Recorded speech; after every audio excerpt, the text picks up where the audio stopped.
we're going to look at knowledge and the iGeneration, and there are a few of them in the room, so this will be a kind of sensitive kind of discussion, won't it? Before I begin the actual part of the presentation, what I want to do is position some of what I do and how what I'm talking about today relates to the topic at large.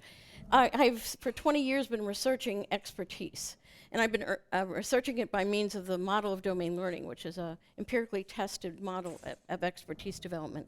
And what I want to point to is that a key factor in whether or not one reaches proficiency, which is the highest level that one can reach within the model of domain learning, there is a need to acquire not just a great deal of topic and domain knowledge.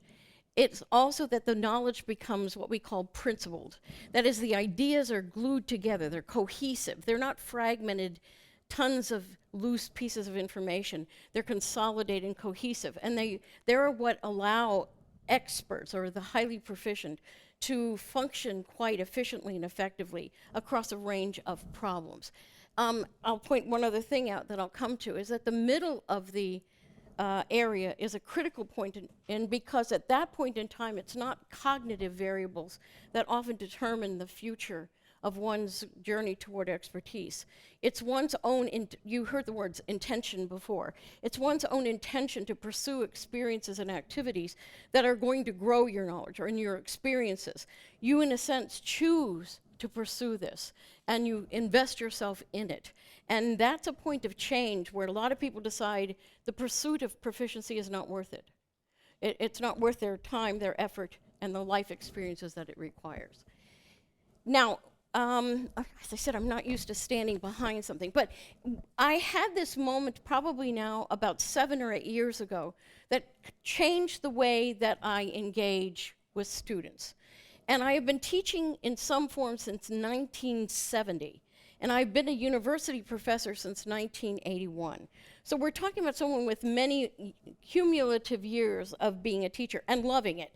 I absolutely adore teaching. And I actually teach right now 150 students out of choice, not out of demand or necessity. But what I was doing, I was in the middle of one of my, kind of intensive sort of teaching moments where I get all passionate and screaming and I'm yelling and having all these moments of insight. And I looked out on the students and they were, as I would say, physically with me. And I as being a professional blues and jazz singer for years, I know how to watch an audience to know whether or not, they're nodding off or their head is somewhere else, even though their body is in the bar stool, so to speak.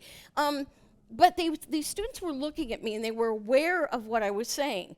But at that moment, after all these years, I had this sudden realization that the way I had been teaching now for all of these decades was not matched anymore to the people sitting in that room. That my ways of teaching were to habits of the mind and habits of action that didn't seem to exist anymore. And I had sensed in a way that things were changing, but it was at this moment of configuration that the awareness came in place. And the big awareness that you'll hear about me talking about is I realized that these students had come to the point in their lives where what they did for the most part was try to accumulate whatever information they thought that I wanted them to know, to hold on to it for as long as they needed it in order to perform whatever tasks were part of the course.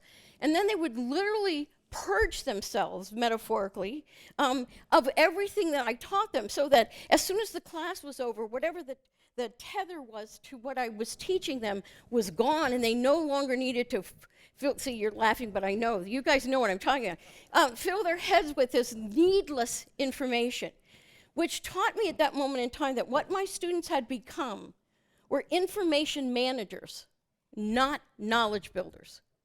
And yet, when you were listening to Ariane, you heard that what academics were, for the large part, were people who pursue knowledge. They have a passion for learning. They want to know more.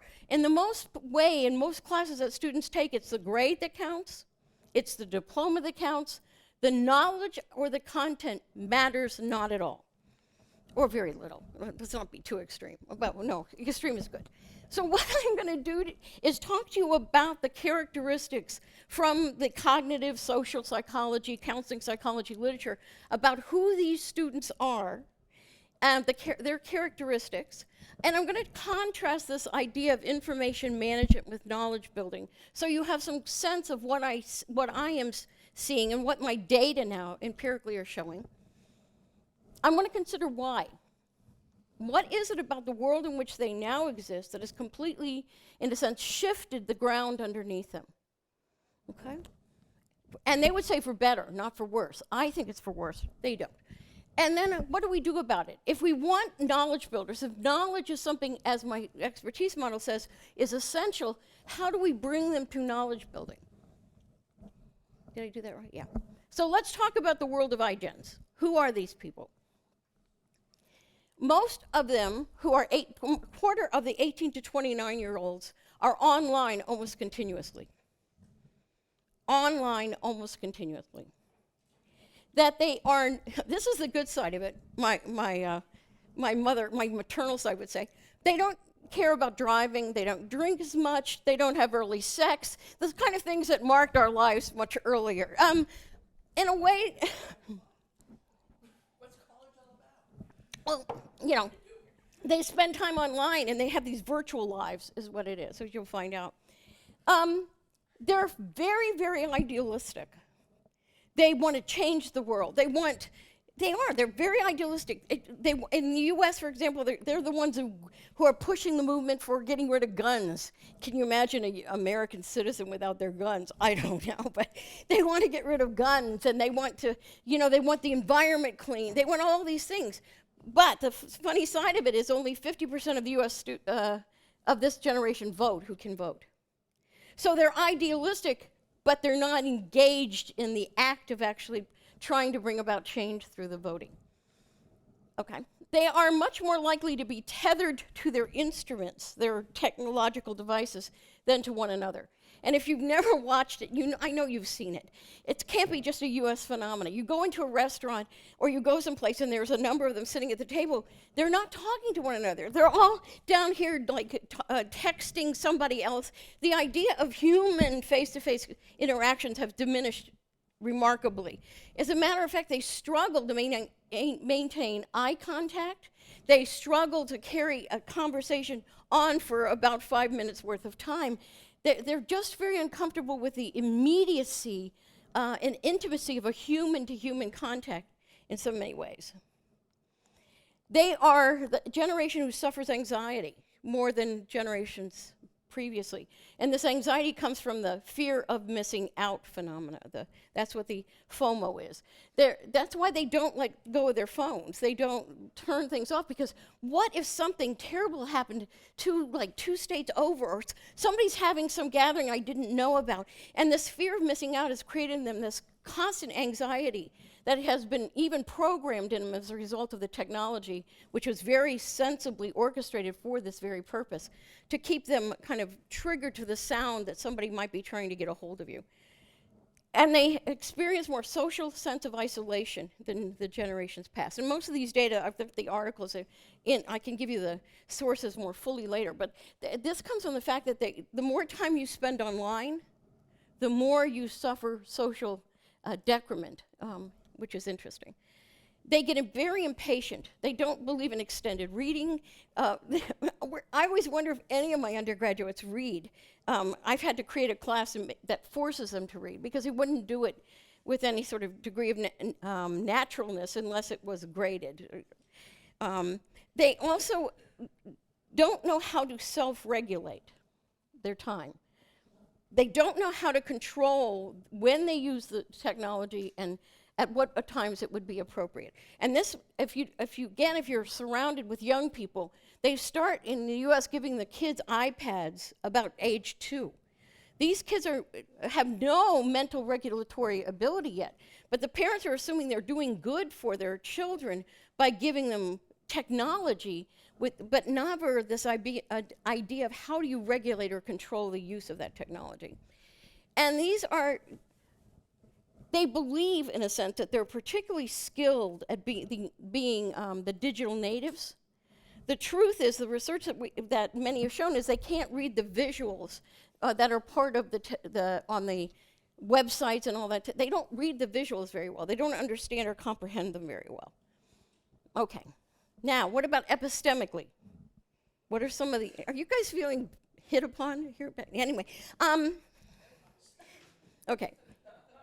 They appear to make no distinction between information and knowledge. If I can access it via Google, that's good enough. I don't have to, again, don't have to load my memory down with anything if I can just quickly access it. And they manifest a deep skepticism. The reason being is they've lived in a world where today it says, drinking coffee can be detrimental. 2 months from now, it'll say drinking coffee is actually good for you. So they live in a world where there's a shifting sense of what is true. And so it develops in them a sense of, who do you believe in? What can I believe in?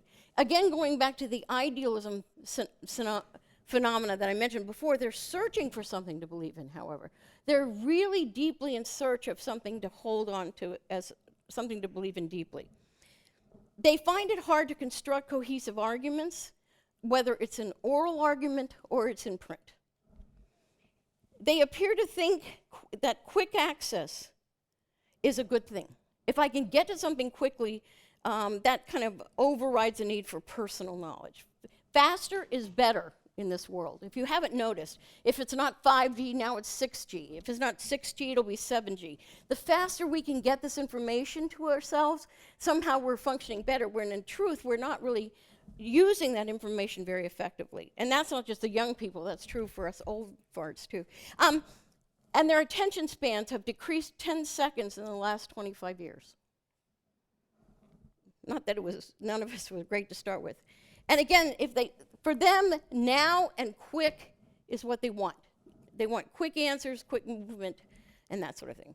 Now, you guys are all exceptions, I realize, but okay. Many are not epistemically competent. Now, I need to explain to you, though I'm throwing a lot at you, I realize, what that means. The same kind of evidence doesn't serve the same kind of problem. What you need to do to become epistemically competent is know the situation in front of you, the problem in front of you. How much justification and evidence do I need to have? What kind of evidence answers the problem? And that requires you not to go to the same kind of sources all the time. Where, of course, to them in Google, we believe or we trust is the groundswell. If Google puts it up first, that's what I will take as evidence. They don't know how to identify a credible source. They don't know how to identify a source that's likely to be truthful, which is something now that we have to, and this is undergraduates that I'm teaching too, we have to teach that. It doesn't come naturally. And they strive for fragile knowledge, and that's what I said to you. It used to be in memory research where you would talk about short-term, long-term memory. There's a medium phase of memory now, and that is that you can actually acquire that knowledge and hold it in an almost temporary stasis for a matter of months. But it's still fragile, and it can evaporate quite quickly. So it's not a simple short-term, long-term memory. It's a fragile mid-state that most of them live by. And they're not particularly metacognitively aware. Now, that means that when they're performing something, they're not sure if they're doing it well or not well. Their calibration, as we call it, is weak. But because they're used to external judges telling them whether they're right or they're wrong. They wait for the scores on the paper to be the source of evidence of performance, not their own mental sense of, am I getting this or not? And they have this judgment, which is a series of now 7 studies that we've done. They have the sense that they are much better in a digital environment when they read than in print. And the 7 studies we've done produce the same outcomes, even though you change the topic of the text, you change the length of the text, you change the visual characteristics of the text. They will tell you they prefer digital. They read parallel, counterbalanced, in print, on screen. They then take comprehension measures that ask a series of questions. And after they take the measures, they'll say, oh yeah, I did better in digital. Did better. 90% do better in print. 90% of them perform better in print, or higher in some cases. The question is, why do they have this false sense of performance in a digital environment? And it goes to a number of factors I won't talk about here too much, but to say that what we're finding after trying to tease apart the causal factors is they read faster in the digital environment. And speed of processing for them seems to equate to more competent performance. And they also, the other factor is every time you scroll, you lose sense of place that we have in a much more concrete sense in print. Those are two of the factors that we could talk about. There's others. All right. Now, let's talk about information management and knowledge building. Okay. When you information manage, what you're trying to do is gather as much needed pieces of information as possible, and to, in a sense, hold on to them so that they can be used for some externally named or given task. What we do in schools all the time. We give a kid an assignment. It requires them to locate and pull together information. They do it, and then they use it to perform that task. It has no personal merit or value to them in many cases, except for that it is a task that they must do. And it entails being able to be attentive still. Now, being a good information manager is not easy. Okay, let's start with that too. Because you have to focus attention and you have to be perceptive. You have to quickly decide this will fit the task, this won't fit the task. This is useful, it's not going to be useful, which, as I said to them, is not easy. So relevant and irrelevant content, until you get older, because this goes, remember, to kids who are in first grade forward, it's very hard to separate out relevant from irrelevant. And they will find a way, if they're particularly a good student. Now, the University of Maryland students are not poor students. These are the cream of the crop. So these kids are brilliant kids on paper. But they're brilliant students, as I'll say. They're not brilliant learners, because nobody ever taught them how to learn, in a sense, in a positive sort of way. But they know how to retain the information as long as they need it. And they can apply it to whatever that external task is. Now, contrast that to knowledge building. What makes knowledge building different? In knowledge building, there is more to just gathering the information to use it for somebody else's designated task. If you are a knowledge builder, you also want whatever you locate to have truthfulness, if not truth with a capital T, some evidence backing it, some support. So you're not wasting your time gathering erroneous information. And you also use it in part because it drives your need to know. You were talking about this passion for learning. This is what we expect students to be, right? These knowledge builders, these seekers of understanding. And some of them really, at times and places, still show that they could do it. Maybe in major classes they will talk about, I am a knowledge builder. Outside of that realm, probably not. But they can hold on to it for perpetuity, or what appears to be perpetuity. Besides the information management skills, what else you need then is you need to be able to identify importance or salience of information. You have to be able to know what's sufficient evidence for the task and the domain you're working in. When do I know that I have enough information that's converging that I can move forward? And you want them to be critical, reflective, analytic. That's what they show if they're knowledge builders. They don't take things at face value. When I start teaching in classes, I don't know if you all have had the experience, they'll write down whatever you say, regardless of how absolutely stupid it is that you say to them. And then you stop them and go, why did you ever write that down? Why would you ever believe that sort of thing? And it's a kind of like knee-jerk response for them. You said it, I put it down because you're going to ask me about it maybe on a test, and whether it's true or not, does it really matter? And so judging the credibility, the veracity becomes quite important. And what you also find in a knowledge builder is they don't segment their knowledge in the same sort of way that an information manager does. They don't say this is cultural geography. So I'll keep all that information in my head as cultural geography. And then I'm going to go over here and take a physical geography course, and then I'm going to hold that information over here. You constantly interweave the information. You look for ways in which it all associates and interrelates, because you understand that this principle knowledge I talked about arises from seeing the linkages across these bodies of information. Now let's talk about how did they become this. And as I say to them the first day of class, it's not you. You are exactly the students that we have created. The system has created, society's created. They're doing what they thought is the right thing to do in order to function well. So what contributes to it? You've heard people talk about the information age. It's not the information age. These kids are inundated. It's information saturation. They're constantly drowning in information of all sorts from the moment they get up to the moment they go to bed. They even contribute to it by seeking out information of all sorts. The interesting thing of it, it creates in them a sort of what I have called in my writings information numbness. To get to them, you have to be able to dance on a table, wave, and do something sometimes just to get them to penetrate that facade that they create around them, because they are so inundated. Because if they paid attention to everything around them in terms of information, they would all go nuts, truthfully. The other thing is that when we talk about memory, we talk about learning, we often talk about the thoughts in your head are multitemporal. And what I mean by that is, when you're listening to me right now, you're thinking of experiences in the past to link what I'm saying now to what you have experienced in the past. At the same time, you probably have a future sort of notion where you're saying, now, what am I going to do? Is that me? What am I going to do tomorrow to change? There's a future. So there's 3 time spans that often work when you are thinking deeply. But in today's age, these kids live much more of their lives than we ever would have thought imaginable in a virtual sense. The worlds that they live in online are not real. This virtual reality is not real.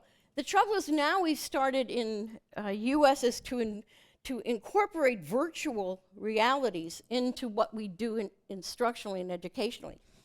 Big example of that is I'm on the National Assessment of Academic Progress in the U.S., and we decided, well, let's go with avatars on the test. Let's create these tests that have virtual components to them.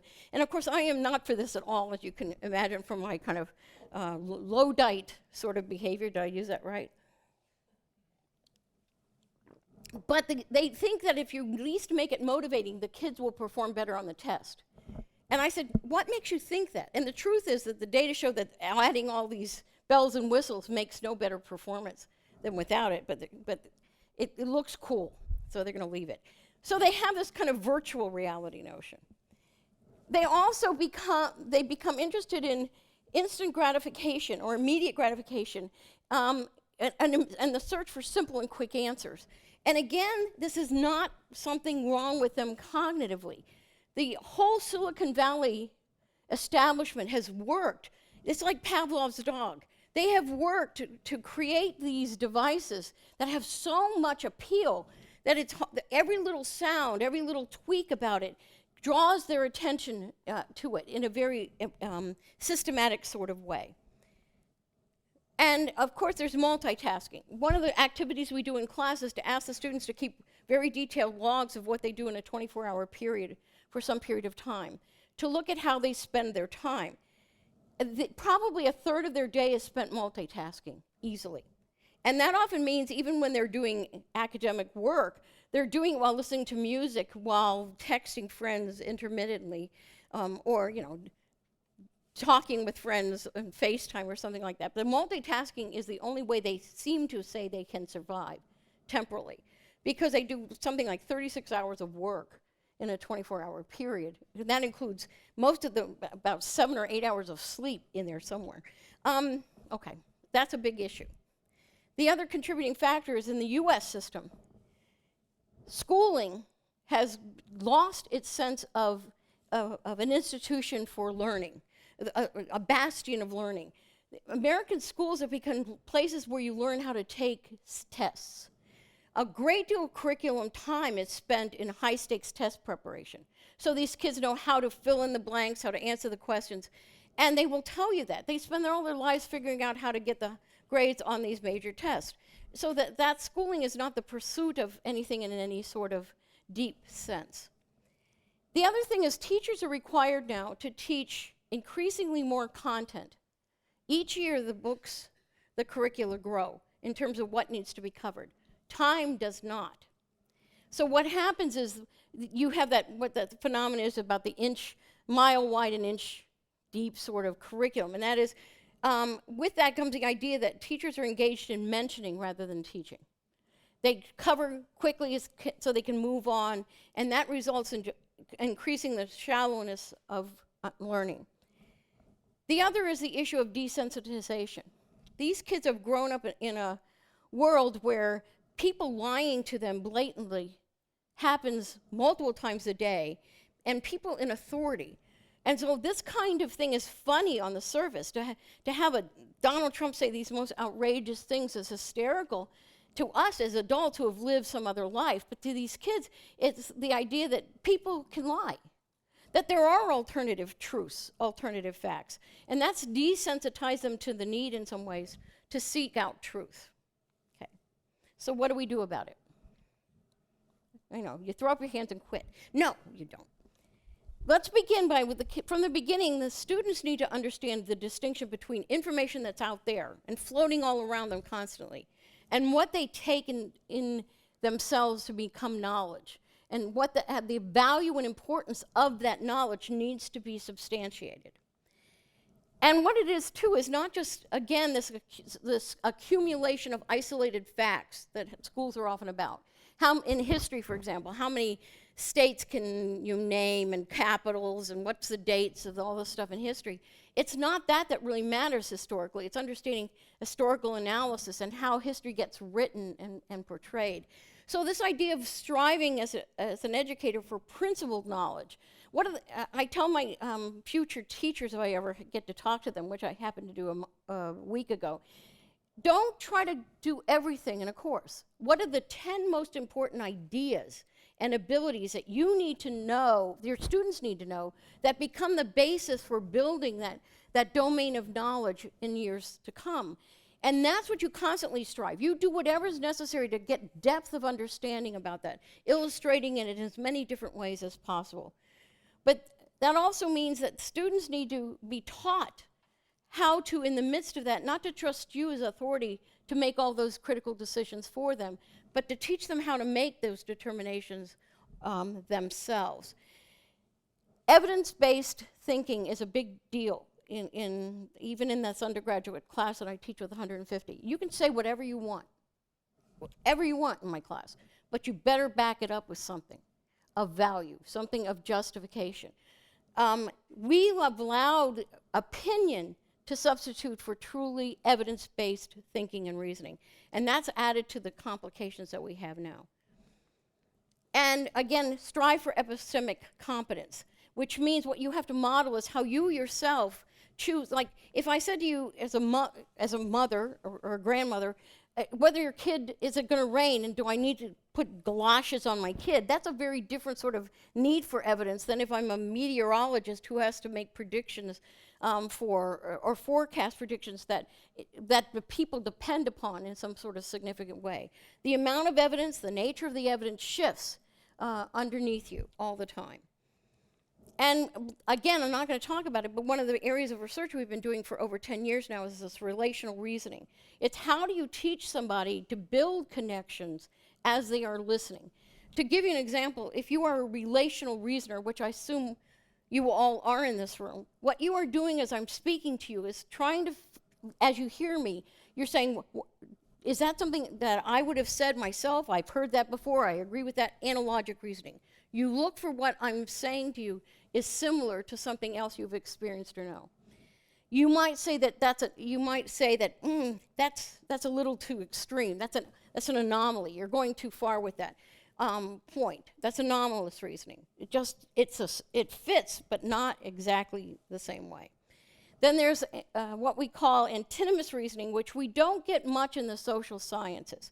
It really is something that's much more common when I work with engineers, I work with medical professions. Antinomous reasoning is paradoxical. Something cannot be this and that. It can only be this or that. So it's truly a pure categorical sort of distinction that we make. The difference with that and antithetical reasoning is in antithetical reasoning there's a tension that exist, a kind of an oppositional forces that are at play, so that we can say in our business, for example, that there are better teachers and worse teachers, right? But between those 2 points, there's a multitude of different places somebody can be. It's not a categorical, it's not antinomous, it's antithetical, right? But if you listen to the way teachers teach in the social sciences, they put things in simple, categorical, dichotomous positions. This is good, this is bad, this is right, this is wrong, as if those are pure categories. And the difficulty is it affects the ability of students to think in a fine-grained sort of sense. We have to put tests where they belong. Assessments are necessary, but they shouldn't be guiding everything that we do. And we have to help children and youth stay in the now. Presentism is a lost art. We have to keep them with us as educators and teachers. We have to keep them in the now. Some schools and districts have moved to mindfulness training. I don't care about the training side of it, but mindfulness is all about being in the present. It's all about teaching somebody how to be noticing, to be perceptive about what's going on around you. We often say that in the class of 150, kids sit in the exact same seat every day by choice. But when I ask them on a day to name or describe the people who sit around them, they have no idea. The same people who've been sitting around them, they never notice. And then failure to notice means a failure to build the opportunity to learn. And we have to give them opportunities to self-evaluate, not wait for us all the time to evaluate their performance, and give them feedback that allows them to better collaborate. And seek connections. We don't teach just a course, we teach the mind, right? So every time I teach something, I try to connect it to whatever their engineering fields, because I don't teach education students. I teach kids from all over the campus, pre-med, engineering, bio. And so what I try to do is connect what I'm teaching to their fields so that they can see that the things all have bonds and links between them. And if I were a parent right now of fairly young kids, I would say, you start now putting parameters on when they use these devices and what it means to use them in a smart sort of sense.